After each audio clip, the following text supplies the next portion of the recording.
Brittany, and today I want to introduce you all to a method of food decontamination that is rare to the United States. I'm talking about the use of radiation to kill microorganisms as a method of food preservation. According to statistics taken by Iowa State University, food irradiation is popular among other countries such as Netherlands and France, and is starting to become more commercialized in the food industry in the United States.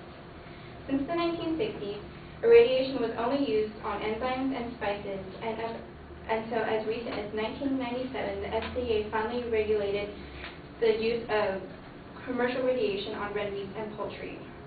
Although the FDA has granted the use for commercial radiation, it is still unpopular in the United States.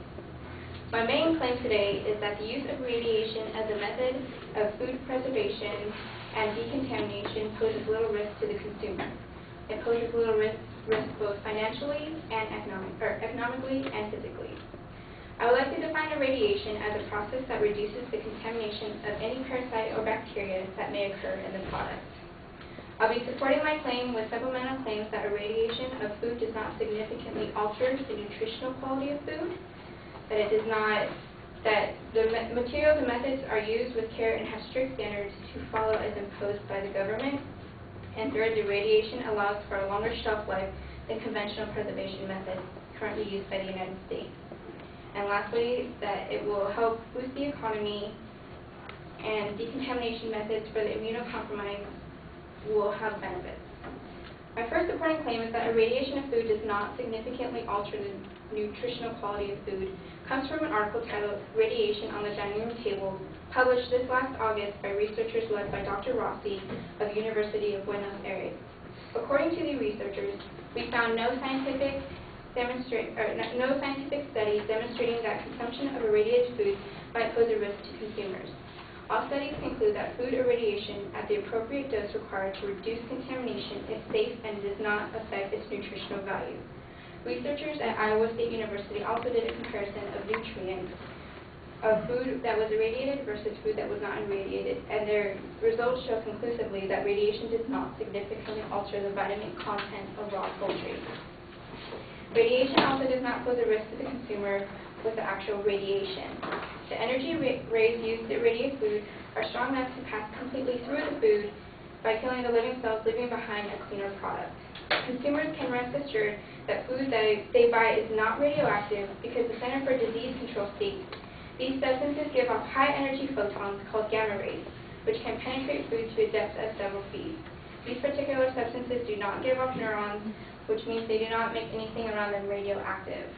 This technology has been used routinely for more than 30 years to sterilize medical, dental, and household products. It is also used for radiation treatment of cancer.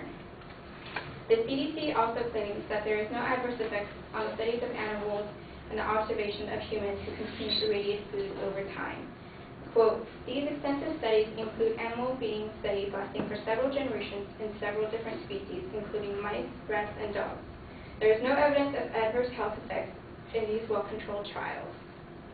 My third supporting claim is that we can send food cross-country because irradiation slows down the ripening process. Irradiation kills the living cells of the microorganisms, but also kills living cells of certain foods, like potatoes. Potatoes that are irradiated have longer shelf life because the radiation prevents sprouting. Strawberries also have been irradiated and can last 2 to 3 weeks long in the refrigerator compared to only a few days if untreated. With the reduction of spoilage of highly perishable foods, the consumer can expect to pay less for food in the long run because of the extended shelf life. Lastly, my final supporting claim is that decontamination saves lives and is beneficial to those who are immunocompromised. According to the Food Marketing Institute, hospitals use these foods for patients with a weakened immune system. It's very important to provide these people with the cleanest foods, especially while consuming meat and poultry. Meat and poultry are among the highest contaminated foods here in the United States. These foodborne illnesses can cause long-term and permanent illnesses, and in some cases death. The safe decontamination of these microorganisms means less risk and less foodborne illness-related hospital trips for people.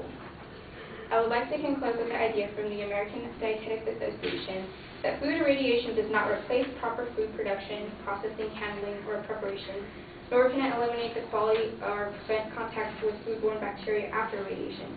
Rather, it is a smarter method of prevention to ensure your food on the table is microbe-free. Thank you.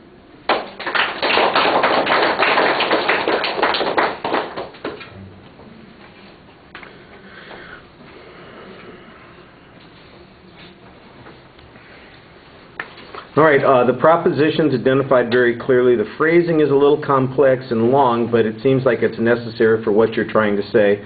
I thought that the secondary points were also labeled pretty clearly. It did sound like it was getting a little complicated with the additional points. In your internal signposting, I could pick up the transition to the second point, but I think you want to use a numerical signpost there. You did that for the first, third, and the fourth points, but not for the second one.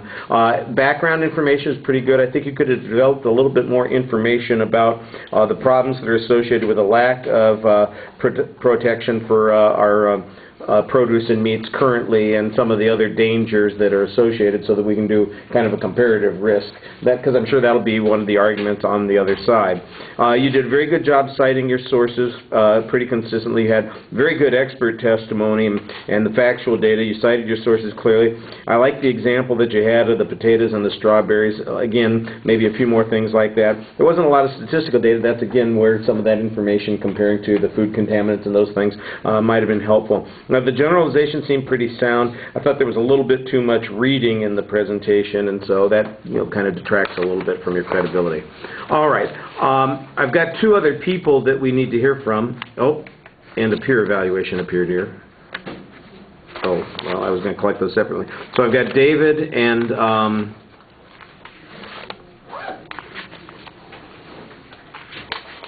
Brian, I guess. So we're going to have to hear you two at the beginning of class.